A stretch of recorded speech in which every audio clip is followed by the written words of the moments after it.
So today's subject is financial accounting and we will continue yesterday's problem. Problem number 6. Internal रिकन्स्ट्रक्शनचा आपण problem solve करतोय. आपण यातल्या काही adjustment ज्या कंप्लीट केल्या होत्या. सी आपण टोटल 6 ऍडजस्टमेंट ज्या आहेत त्या कंप्लीट केल्यात. Let's see the 7th adjustment. A secured loan of rupees 1,50,000 at 12% per annum is to be obtained by mortgaging land and building for repayment of bank overdraft, bills payable and reconstruction expenses. लक्षात घ्या, कंपनीने काय केलंय तर loan घेतलेलं आहे. म्हणजेच काय तर तुम्ही बघू शकता जी बॅलन्स शीट दिलेली आहे त्या बॅलन्स शीट मध्ये तुम्हाला कुठे बँक बॅलन्स दिसतोय का बघा.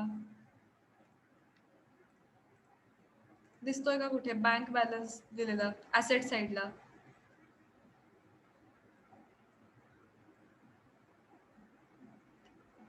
हॅलो, माझा आवाज येतोय सगळ्यांना.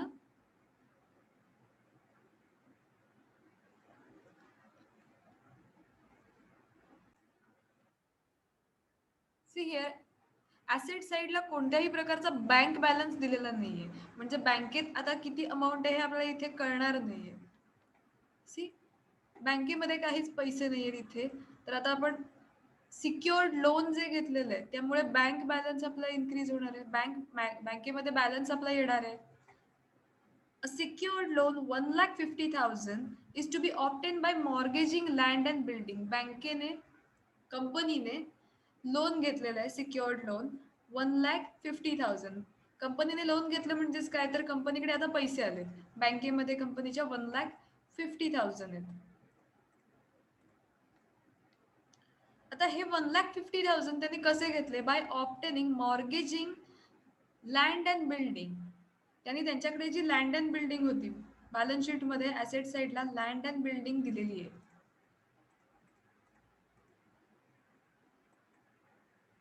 जी लँड अँड बिल्डिंग दिली आहे ही लँड अँड बिल्डिंग मॉर्गेज ठेवून त्यांनी लोन जे आहे हे मिळवलेलं आहे. सो इथे आणि हे जे लोन घेतले त्यांनी त्याच्यात काय केलंय for repayment of bank overdraft. ते लोनची जेवढी अमाऊंट आहे 1,50,000 ही 1,50,000 मधल्या अमाऊंट त्याने काय करणार आहेत for repayment of bank overdraft. जो बँक ओव्हरड्राफ्ट आहे लायबिलिटी जी आहे ती त्यांना फुलफिल करायची आहे 50,000.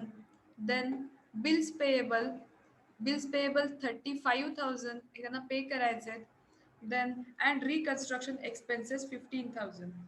So bank overdraft, bills payable and reconstruction expenses हे पे करण्यासाठी त्या कंपनीने एक लोन घेतलेलं आहे. लोन 1,50,000 आहे आणि हे लोन त्यांनी कसं मिळवलंय by it is obtain by mortgaging land and building. Land and building mortgage ठेवून त्यांनी 1,50,000चं लोन घेतलंय. सो आता आपण एंट्री करताना काय करायचंय तर जे लोन घेतलेलं आहे लोन घेतल्याची entry first bank account debit to secured loan. बँकेकडे पैसे आलेत 1,50,000 to 12% secured loan 1,50,000 बिकॉज कंपनीने लोन घेतलेलं आहे secured loan by mortgaging land and building. Land and building mortgage ठेवून त्यांनी लोन घेतले. लोन घेतले म्हणजेच काय तर बँकेकडे पैसे वाढले आता. So bank account debit to secured loan.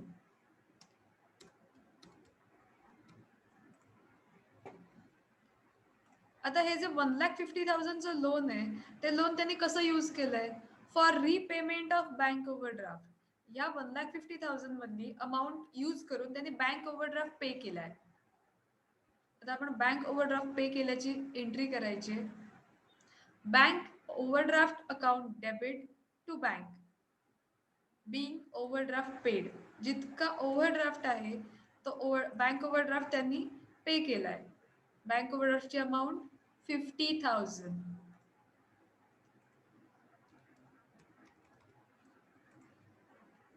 To bank account 50,000.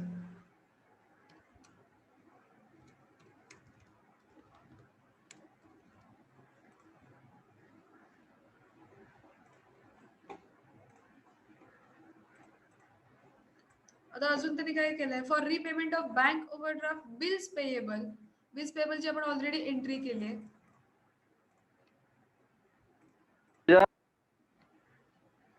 See here, bills payable account debit to bank account 35,000. Bills payable आपण बँकच्या बॅलन्स मधून पे केलेत. Next reconstruction expenses. तसंच हे 1,50,000 मधून रिकन्स्ट्रक्शन एक्सपेन्सेस सुद्धा पे केलेत. Reconstruction expenses 15,000. त्याची एंट्री करूया. Capital reduction account debit to bank account being reconstruction expenses paid 15,000. Capital reduction account debit to bank account. बँकेतून रिकन्स्ट्रक्शनचे एक्सपेन्सेस जे होते हे पे केलेत 15,000. सो इथे आपल्या ऍडजस्टमेंट ज्या आहेत ह्या सगळ्या संपलेल्या आहेत. आज आपण लास्ट ऍडजस्टमेंट जी होती ही बघितली. A secured loan of 1,50,000 at 12% per annum is to be obtained by mortgaging land and building for repayment of bank overdraft, bills payable and reconstruction expenses.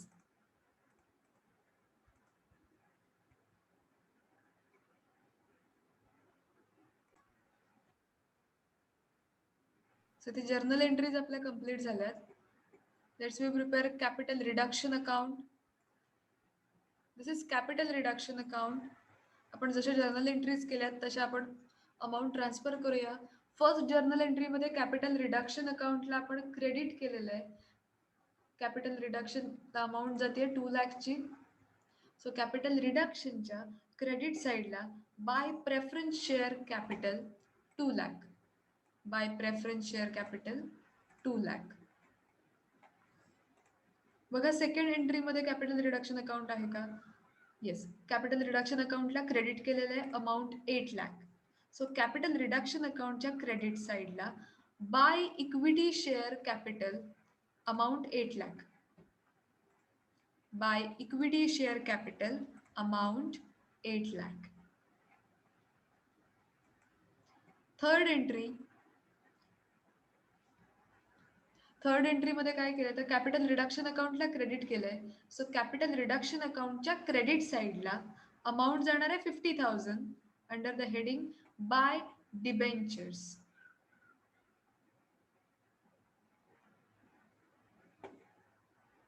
Just second, capital रिडक्शनला 50,000 आपण amount transfer केली आहे.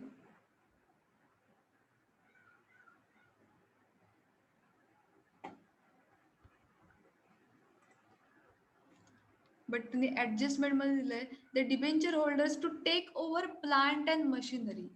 So त्यांनी plant and machinery इथे take over केलेली आहे. So इथे capital रिडक्शनला जाताना by plant and machinery 50,000 because capital रिडक्शनला 50,000 गेलेत. बट हे कशातले गेलेत तर plant and machinery actual balance sheet मध्ये 6 लाख ची दिलेली होती आणि इथे ऍडजस्टमेंट मध्ये देताना debenture holders take over plant and machinery 6,50,000 means 6,50,000 मधले 50,000 उरलेले आहेत.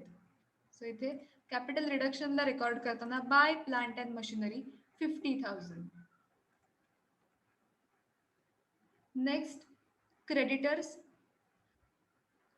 क्रेडिटर्सची एंट्री केली आहे. कॅपिटल रिडक्शन अकाउंटला क्रेडिट केलेलं आहे. 20,000 अमाऊंट ट्रान्सफर होईल by creditors account. By creditors 20,000.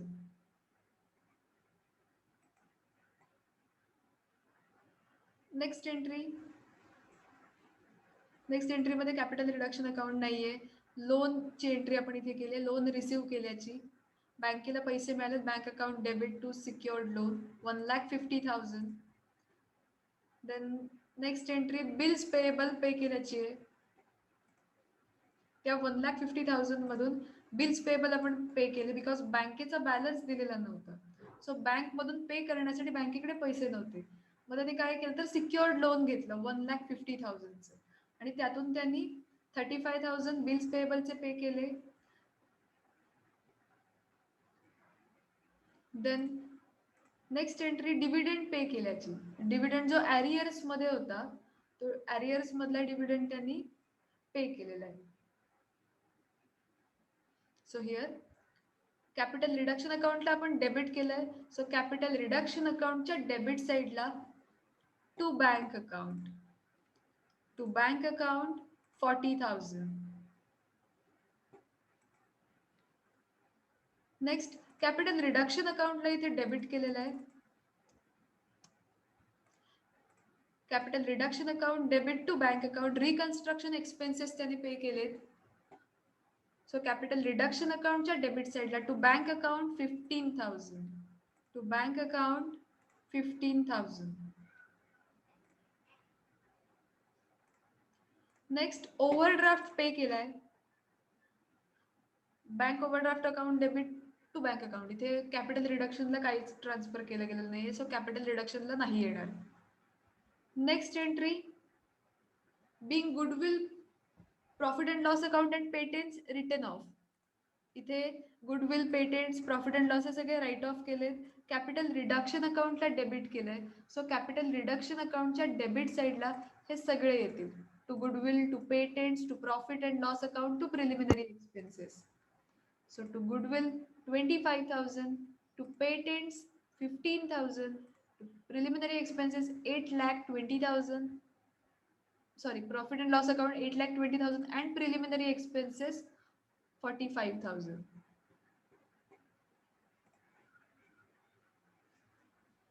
Next entry asset revalued केल्याची. ऍसेटचे आपण रिव्हॅल्युएशन केलेलं आहे इथे. सी कॅपिटल रिडक्शन अकाउंटला डेबिट केलंय. सो कॅपिटल रिडक्शनच्या डेबिट साईडला to furniture, to stock in trade, to land and building, to furniture 10,000, to stock 12,000, to land and building 70,000, to debtors 10,000. जेवढ्या एंट्रीज होत्या त्यात जितका बॅलन्स कॅपिटल रिडक्शनला ट्रान्सफर केलाय हा पण कॅपिटल रिडक्शन अकाउंटला रेकॉर्ड करून घेतलाय. दोन्ही साइड्सच्या टोटल घ्यायच्या आहेत. जितका बॅलन्स येईल त्याची टोटल घ्यायची आहे. जितका डिफरन्स येतोय तो फाइंड आउट करायचा आहे. इथे डिफरन्स 8,000चा येतोय. डेबिट साइडला डिफरन्स येतोय. हा difference this is capital reserve.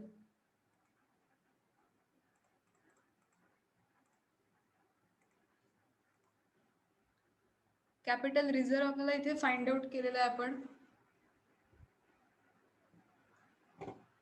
So आतापर्यंत आपण प्रॉब्लेमच्या journal entries and capital reduction account आपलं कंप्लीट झालंय. Now we will prepare balance sheet in vertical form. आता आपण बॅलन्स शीट जी आहे ही प्रिपेअर करूया.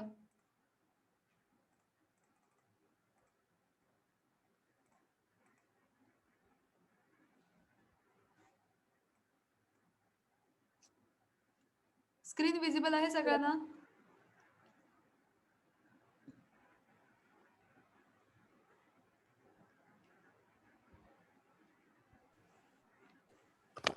Yes, ma'am. See here notes to account मध्ये फर्स्ट आपल्याला इथे काय करायचं आहे. Just a second. सगळ्या ऍडजस्टमेंट या नोट्स टू अकाउंट मध्ये केल्या जातील अँड फायनल अमाऊंट ज्या येतील या डिरेक्टली बॅलन्स शीटला ट्रान्सफर केल्या जातील. See first element share capital. Under share capital issued and subscribe. आता आपण जर्नल एंट्रीमध्ये बघायचंय किती आपल्याकडे इक्विटी शेअर्स किंवा प्रेफरन्स शेअर्स, किती न्यू प्रेफरन्स शेअर्स आहेत आणि किती न्यू इक्विटी शेअर्स आहेत. जेवढे न्यू असतील तेवढीच अमाऊंट ही बॅलन्स शीटला म्हणजेच नोट्स टू अकाउंटला रेकॉर्ड केली जाईल. फर्स्ट एंट्रीमध्ये न्यू प्रेफरन्स शेअर्स दिलेले आहेत. 10% preference shares amount 2 lakh. So आपण ते रेकॉर्ड करून घेऊया. न्यू प्रेफरन्स शेअर्स जेवढे आहेत तेवढे. So 10% preference shares amount 2 lakh. आता इथे 4,000 these are the number of shares. 10% this is dividend percentage. आणि इथे त्याची जी फेस व्हॅल्यू आहे न्यू फेस व्हॅल्यूने आपण जे इश्यू करतोय ₹50. here 10% preference shares. These are new preference shares. So हे जे न्यू प्रेफरन्स शेअर्स आहेत हे रेकॉर्ड केलेले आहेत. सेकंड एंट्री इक्विटी शेअर्सची. Equity share capital old equity share capital 10 लाखचं होतं. जे न्यू इक्विटी शेअर कॅपिटल आहे हे 2 लाखचं आहे. So equity share capital 2 lakh.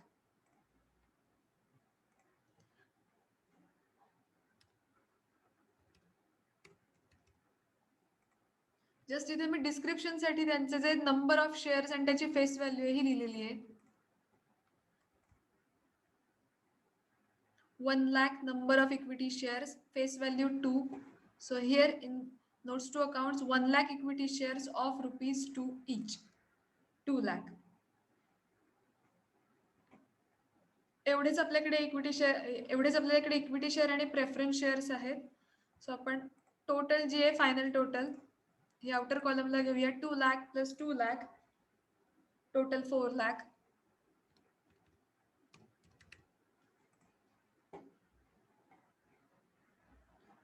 Next, reserve and surplus. Reserve and surplus under that capital reserve. आपण capital reserve find out केलाय. This is capital reserve 8,000. So directly आपण तो 8,000 चा capital reserve record करतोय. Next, long term liabilities. आता long term liabilities heading under problem मध्ये ज्या liabilities दिलेल्या आहेत त्या first आपण बघणार आहोत and then ज्या ऍडजस्टमेंट मधल्या आहेत त्या आपण रेकॉर्ड करणार आहोत. शेअर्स आपले रेकॉर्ड करून झालेत. 12% डिबेंचर्स. आता 12% डिबेंचर्स होते बट डिबेंचर्स वरती सुद्धा आपण ऍडजस्टमेंट केलेली आहे.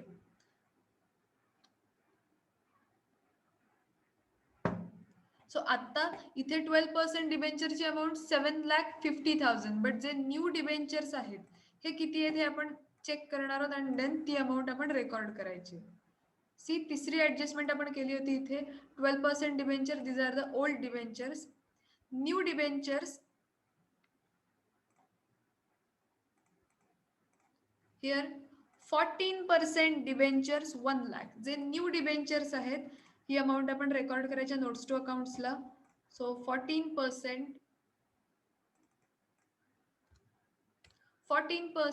Debenture amount 1 lakh. प्रॉब्लेम मध्ये डिबेंचरच दिलेले आहेत long term liabilities heading under. आता लक्षात घ्या जे आपण सिक्युअर्ड लोन घेतलंय ते सुद्धा लॉंग टर्म लायबिलिटीज आहेत. लोन कितीचं घेतलं होतं? अ सिक्युअर्ड लोन ऑफ रुपीज 1,50,000. जे लोन घेतलंय हे 1,50,000 आहे आणि त्याच्यावरती रेट ऑफ इंटरेस्ट किती दिलाय? 12% पर ॲनम. सो आपण जे सिक्युअर्ड लोन घेतलेलं आहे ते रेकॉर्ड करून घेऊया बिकॉज आता ते लायबिलिटी आहे त्या बिझनेसची. So 12% secured loan 1,50,000. Long term लायबिलिटीजच्या दोन्ही अमाऊंटची टोटल करून आउटर कॉलमला अमाऊंट घ्यायचे. 1 lakh plus 1,50,000. Final answer 2,50,000.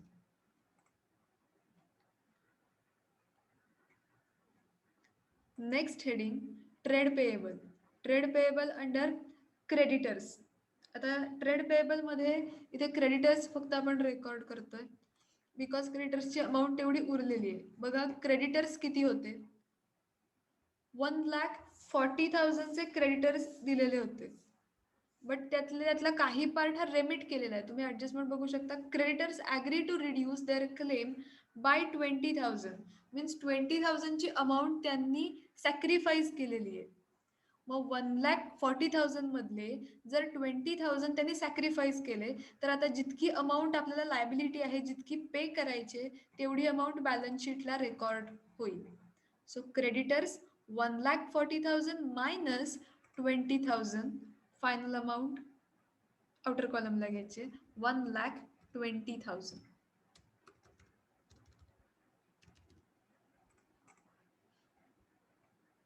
आता trade payable under bills payable सुद्धा येतात बट प्रॉब्लेम मध्ये बिल्स पेएबल दिलेले आहेत बट झालंय काय? बिल्स पेएबल आपण पे केलेत ऑलरेडी. सगळे पे करून झालेत. आता बिल्स पेएबलची लायबिलिटी ही लायबिलिटी आपल्याला उरलेलीच नाहीये. पे करून झालेली आहे. सो बिल्स पेएबल आत्ता बॅलन्स शीटला रेकॉर्ड होणार नाहीत बिकॉज ती लायबिलिटी आपली कंप्लीट झाली आहे, ती लायबिलिटी आपण फुलफिल केलेली आहे. जर त्यातले काही लायबिलिटी आपली राहिली असती, बिल्स पेएबल जर पे करायचे राहिले असते, तर ते ट्रेड पेएबल हेडिंग अंडर आले असते, creditors and bills payable. But आत्ता लायबिलिटी आपली नाहीये ती, सो आपण रेकॉर्ड करत नाही आहोत.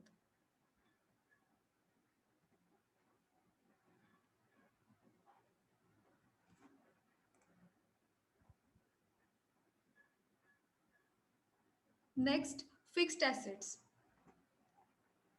Fixed assets under land and building and furniture. See here, land and building ची अमाऊंट जी आहे, आता फिक्स्ड assets मध्ये लँड अँड बिल्डिंग आहे, प्लांट अँड मशिनरी आहे आणि फर्निचर आहे. इथे 3 फिक्स्ड ॲसेट्स दिसत आहेत. बट फिक्स्ड ॲसेटमध्ये प्लांट अँड मशिनरी आत्ताच्या प्रॉब्लेमला येणार नाही. बिकॉज प्लांट अँड मशिनरी जी आहे ही डिबेंचर होल्डर्सने टेक ओव्हर केली आहे. त्याच्यामुळे फिक्स्ड ॲसेट्समध्ये फक्त फर्निचर आणि लँड अँड बिल्डिंग हे 2 अमाऊंट जे आहेत हे येतील. त्याच्यासाठी सुद्धा ॲडजस्टमेंट आहे इथे. ते ॲसेट रिव्हॅल्यूड झाले आहेत.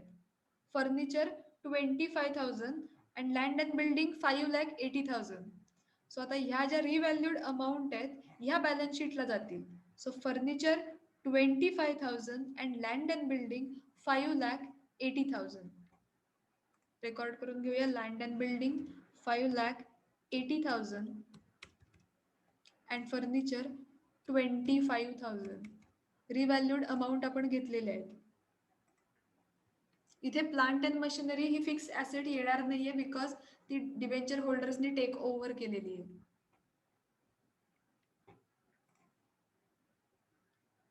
नॉन करंट इन्व्हेस्टमेंट दिलेल्या नाहीयेत. Stock inventories heading under stock आपला येणार आहे. प्रॉब्लेममध्ये स्टॉक दिलेला आहे 80,000 बट इथे स्टॉक रिव्हॅल्यूड झाला आहे. सो त्याची रिव्हॅल्यूड झालेली जी अमाऊंट आहे ही स्टॉकला रेकॉर्ड करायची. So stock in trade 68,000. 68,000. Next heading trade receivable.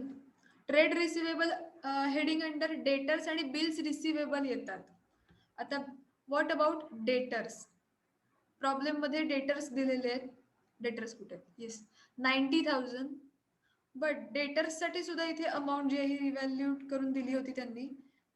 assets are to be revalued. Sundry debtors 80,000. So ही 80,000 ची अमाऊंट जी आहे ही आपल्या डेटर्सला रेकॉर्ड करायची. 80,000.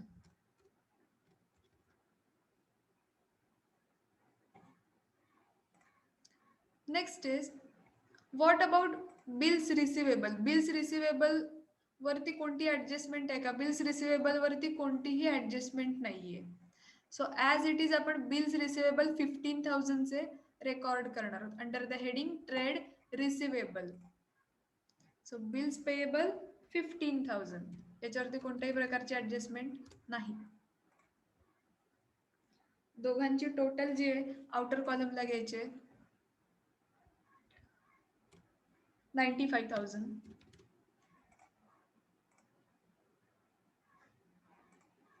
स्टॉकची टोटल सुद्धा आपण बाहेरच घेऊया 68,000. देन फिक्स्ड ॲसेटची पण टोटल आपण आउटर कॉलमला घ्यायचे 5,80,000 प्लस 25,000. टोटल 6,05,000.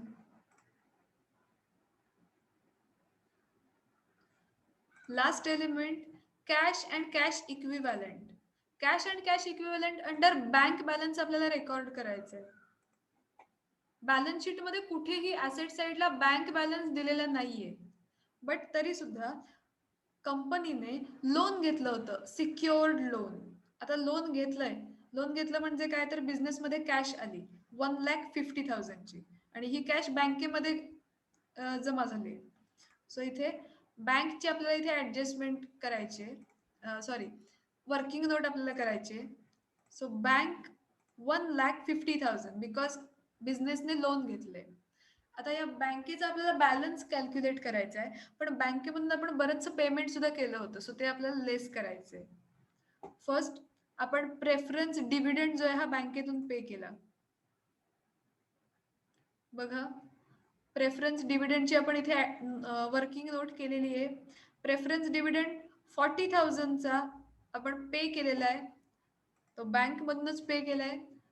सो ह्या 1,50,000 मधून जो डिव्हिडंड आपण पे केला तो लेस केला जाईल. लेस प्रेफरन्स डिव्हिडंड 40,000. आता उरले किती बँकेकडे? 1,10,000 उरले. त्यातून सुद्धा बघा प्रॉब्लेम मध्ये बँक ओव्हरड्राफ्ट पे केलाय, बिल्स पेएबल पे केलेत अँड रिकन्स्ट्रक्शन एक्सपेन्सेस सुद्धा पे केलेले आहेत. सो बिल्स पेएबल आपण 35,000 चे पे केले फर्स्ट. सो 1,10,000 मधून 35,000 लेस केले. हे लेस कशाचे केले तर आपण बिल्स पेएबल पे केलेत. मग आता बॅलन्स उरला 75,000. आपण रिकन्स्ट्रक्शन एक्सपेन्सेस सुद्धा पे केले 15,000 चे. आता बॅलन्स उरला 60,000. बँक ओव्हरड्राफ्ट सुद्धा आपण 50,000 चा पे केला, जी आपली लायबिलिटी होती. बँक ओव्हरड्राफ्ट आपण 50,000 चा पे केला. आता उरले किती बँकेकडे? 10,000. सो आत्ताचा जो बँक बॅलन्स आहे इट इज 10,000. लोन घेतलं होतं, पण ते लोन घेतलं त्याच्यानंतर आपण पेमेंट सुद्धा बरंचसं केलं. सो त्यामुळे आपण पेमेंट जेवढं केलंय हे लेस केले आणि उरलेला जो काही बॅलन्स आहे हा बँक बॅलन्स आपला उरलेला आहे 10,000. वर्किंग नोट लक्षात येते सगळ्यांच्या?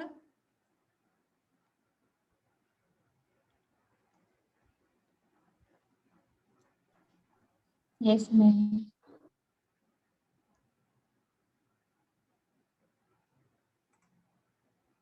इथपर्यंतचा पार्ट लक्षात आलाय सगळ्यांना?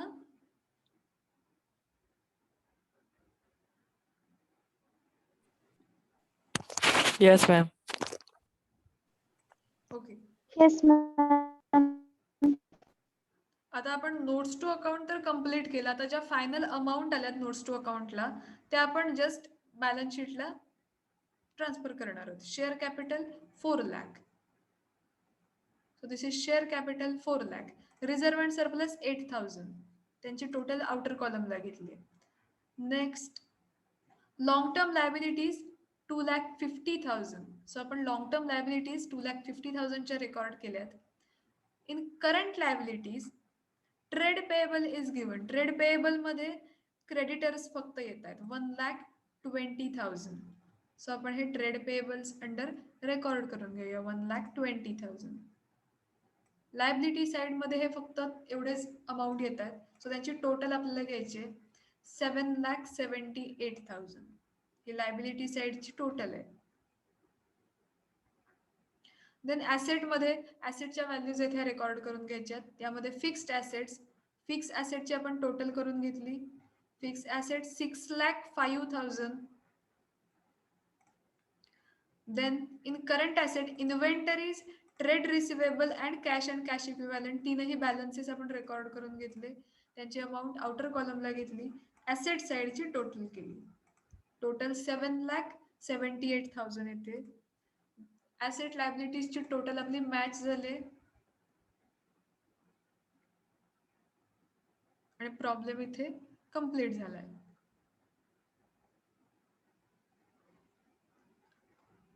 प्रॉब्लेम लक्षात आलाय सगळ्यांच्या?